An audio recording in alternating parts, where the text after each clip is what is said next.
제25장. 여호와여, 주는 나의 하나님이시라.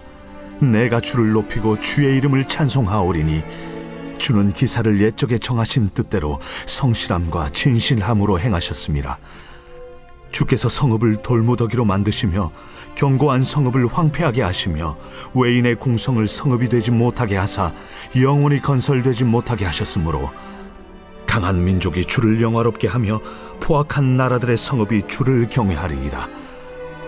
주는 포학자의 기세가 성벽을 치는 폭풍과 같을 때에 빈궁한 자의 요새이시며 환난당한 가난한 자의 요새이시며 폭풍 중에 피난처시며 폭양을 피하는 그늘이 되셨사오니 마른 땅에 폭양을 제함같이 주께서 이방인의 소란을 그치게 하시며 폭양을 구름으로 가림같이 포악한 자의 노래를 낮추시리이다.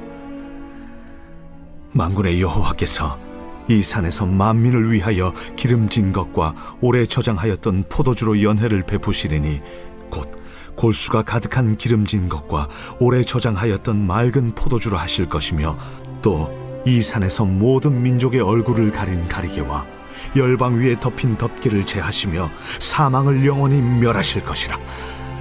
주 여호와께서 모든 얼굴에서 눈물을 씻기시며 자기 백성의 수치를 온 천하에서 제하시리라. 여호와께서 이같이 말씀하셨느니라. 그날에 말하기를 이는 우리의 하나님이시라. 우리가 그를 기다렸으니 그가 우리를 구원하시리로다. 이는 여호와시라. 우리가 그를 기다렸으니 우리는 그의 구원을 기뻐하며 즐거워하리라 할 것이며 여호와의 손이 이 산에 나타나시니니 모압이 거른 물 속에서 초계가 밟힘같이 자기 처소에서 밟힐 것인즉 그가 헤엄치는 자가 헤엄치려고 손을 펴같이 그 속에서 그의 손을 펼 것이나 여호와께서 그의 교만으로 인하여 그 손이 능숙함에도 불구하고 그를 누르실 것이라. 내 성벽의 높은 요새를 헐어 땅에 내리시되 진토에 미치게 하시리라. 오늘은 이사야 25장의 말씀으로 함께 은혜를 나누겠습니다. 인간은 누구나 죽음 앞에서 평등해집니다. 가진 자와 가난한 자, 많이 배운 자와 그렇지 못한 자를 가리지 않고 모두에게 찾아오는 것이 바로 죽음입니다. 용감한 사람도 죽음만큼은 두려워합니다. 왜냐하면 모든 종교가 죽음 이후에는 심판이 있을 것을 말하기 때문입니다. 죽음이 두려워질수록 사람들은 삶에 더욱 집착하게 되고 또 수단과 방법을 가리지 않고 죽음을 피해보려고 애를 쓰게 됩니다. 이사야 선지자 당시의 백성들도 죽음에 대해서는 큰 두려움을 가지고 있었습니다. 그러나 본문에서 이사야는 지금까지의 죽음의 개념을 뒤엎는 놀라운 예언을 하였습니다. 죽음을 정복하시리가 오실 것이라는 예언이었습니다. 그분이 바로 예수 그리스도이십니다. 이 같은 예언은 당시의 백성들로 하여금 죽음에 대한 두려움을 영생의 소망으로 바꿔주는 것이었습니다. 먼저 우리 예수님은 죽음을 완전히 정복하신 분입니다. 이사야 선지자는 본문 8절에서 오실 메시아 곧 예수 그리스도께서 사망을 멸하실 것이라고 예언을 합니다. 여기서 멸하다라는 말씀은 원래 삼킨다라는 뜻에서 온 말입니다. 마치 물고기가 먹이를 흔적도 없이 삼키듯이 예수님께서 죽음을 흔적도 없이 삼키셨다는 겁니다. 이처럼 예수님께서 사망의 권세를 멸하셨습니다. 흔적도 없이 아주 삼켜버리신 겁니다. 이제 그분을 믿는 자들에게는 사망의 권세가 더 이상 힘을 쓰지 못하게 되었습니다. 바울도 고린도전서에서 이것을 언급합니다. 15장 말씀에서 이 썩을 것이 썩지 아니함을 입고 이 죽을 것이 죽지 아니함을 입을 때에는 사망을 삼키고 이기리라고 기록된 말씀이 이루어지리라 라고 말씀을 합니다. 예수님께서 죄와 사망을 완전히 멸망시킬 것임을 바울의 입을 통해서 다시 한번 확증하신 것입니다. 이사야가 한 예언 또한 마침내 예수 그리스도에 의해서 확실히 성취되었습니다. 십자가에서 죽으시고 장사한 지 사흘 만에 사망의 권세, 죽음의 권세를 이기시고 부활하심으로 죽음을 정복하셨습니다. 또 주님은 죽음을 영원히 정복하셨습니다. 만약에 예수님이 부활은 하셨지만 다시 돌아가셨다면 그것은 죽음을 한 번 정복한 것이지 완전한 정복은 아닐 것입니다. 그러나 예수님께서는 죽음을 완전히 그리고 영원히 정복하셨습니다. 다시는 죽음이 왕노릇하지 못하도록 사망의 권세를 멸하신 것입니다. 이처럼 그리스도께서 죽음을 정복하신 것은 일시적인 현상이 아니라 오늘 이사야서도 본문에서 말하기를 그리스도께서 죽음을 영원히 멸하실 것이라고 예언을 합니다. 여기서 영원이라는 단어에는 힘 그리고 승리라는 뜻이 담겨져 있습니다. 이는 예수님께서 죽음을 이기신 승리가 영원히 힘을 잃지 않고 계속될 것임을 의미합니다.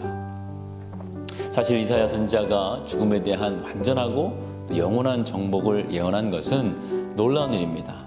왜냐하면 죽음의 정복이란 곧 영생을 의미하기 때문입니다. 이사야가 당시에는 아직 이러한 영생에 대한 개념조차 희박하였을 때에 그는 죽음을 이기신 예수님에 대해서 예언하였던 것입니다.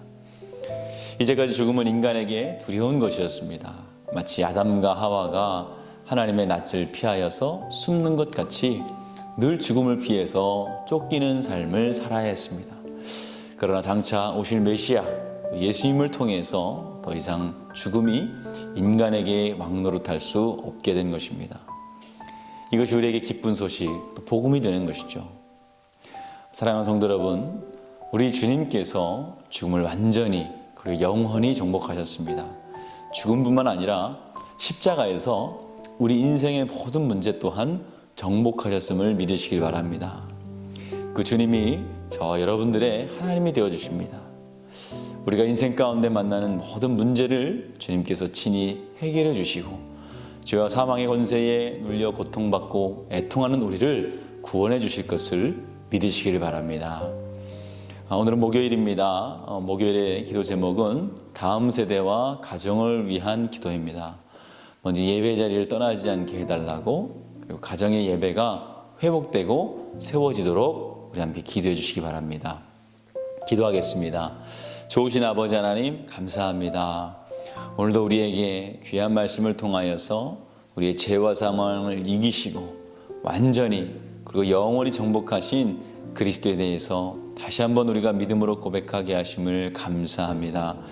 우리의 삶에 다시는 죄와 사망이 왕노릇하지 않게 하시며 오직 주의 보혈로 늘 승리하며 살아갈 수 있는 그리스도인들이 되게 하여 주시옵소서. 우리의 가정을 주님께서 책임져 주실 줄 믿습니다. 우리의 가정이 완벽하게 주님 안에서 회복되게 하여 주시고 말씀 위에 굳게 서는 든든한 집이 되게 하여 주시옵소서.